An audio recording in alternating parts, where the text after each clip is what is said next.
তৃতীয় মোদী সরকারের দ্বিতীয় বাজেট পেশ হলো আজ। আর এই বাজেটে আজকে মধ্যবিত্তের কাছে কল্পতরু কেন্দ্রীয় অর্থমন্ত্রী নির্মলা সীতারামন।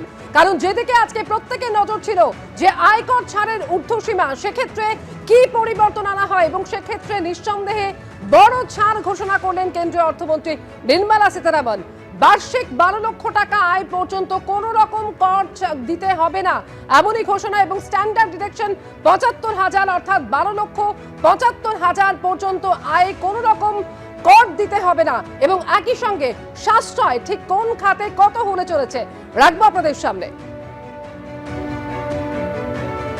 নতুন আয়কর কাঠামো অনুযায়ী 12 লক্ষ টাকা পর্যন্ত আয় কর মুক্ত, অর্থাৎ মধ্যবিত্তের হাতে থাকবে বাড়তি টাকা। তৃতীয় মোদী সরকারের বাজেটে মধ্যবিত্তের জন্য বড় ছাড়, স্ট্যান্ডার্ড ডিডাকশন 75,000 টাকা।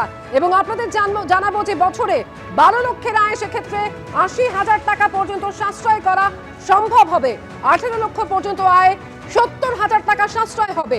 25 লক্ষ পর্যন্ত আয় 1,10,000 টাকার সাশ্রয়।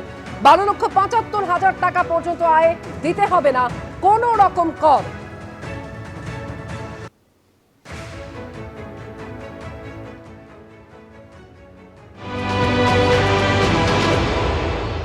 अब इस बजट में 12 लाख रुपए तक की आय को टैक्स से मुक्त कर दिया गया है।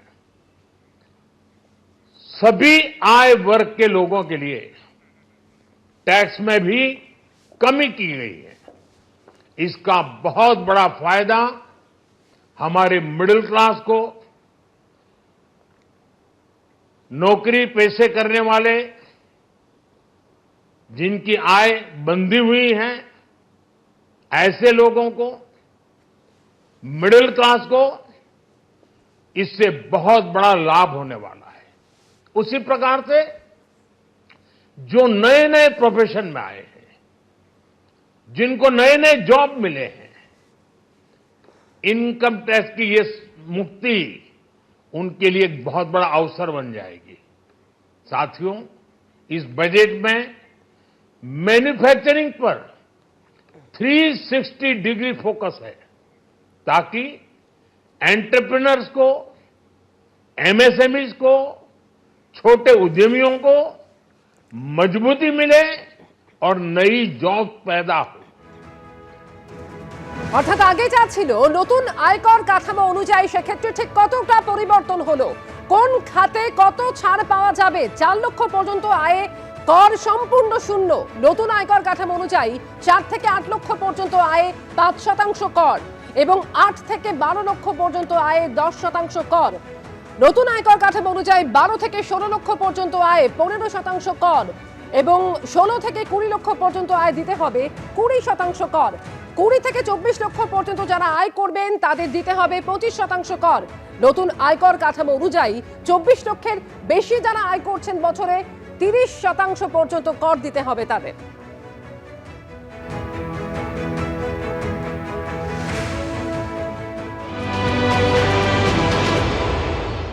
I think, frankly, the applause you heard from the BJP benches was for the middle class tax cut. We look at the details, and that may be a good thing.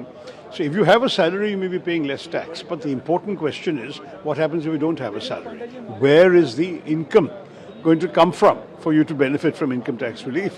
You actually need jobs. Unemployment was not mentioned by the finance minister in her speech. And the generation of jobs becomes vital, because in our country, not only do we have record unemployment, youth unemployment is particularly grim at the moment. So what is the method to generate jobs for these people? Overall, problems that are facing the economy were not addressed. Where is investment coming from? We've seen a decline in foreign direct investment, and we've seen no investment, no willingness on the part of the domestic investors to come in. I've not heard in the finance minister's speech enough to cheer in those areas. Well, with the elections coming up in Bihar, it's hardly surprising that they seem to be giving sops there. Ironic that the party that wants one nation, one election is actually using each election, each state, each year to give them more freebies. They may as well have multiple elections so they can get more applause from their allies. यदि यह कहा जाए कि अपने में अभूतपूर्व है, तो यह कहना अतिशयोक्ति नहीं होगी। वित्तीय वर्ष 2025-26 के बजट में डिफेंस मिनिस्ट्री को 6,81,000 करोड़ रुपए से अधिक का एलोकेशन किया गया है, जो पिछले साल के बजट एलोकेशन से 9.5% अधिक है। और मुझे बताते हुए प्रसन्नता हो रही है कि डिफेंस बजट यूनियन बजट का लगभग 13.44% है। डिफेंस फोर्सेस का मॉडर्नाइजेशन हमारी सरकार की यह प्राथमिकता रही है और हम इसके लिए निरंतर कार्यरत हैं। इसके लिए 2025-26 में 1,80,000 करोड़ रुपए का कैपिटल एलोकेशन किया गया है, जो हमारी सेनाओं की कैपेबिलिटी को और अधिक बढ़ाएगा। और पिछले वर्ष के तरह ही डिफेंस मॉडर्नाइजेशन बजट का 75% हिस्सा डोमेस्टिक इंडस्ट्री से प्रोक्योरमेंट में खर्च किया जाएगा।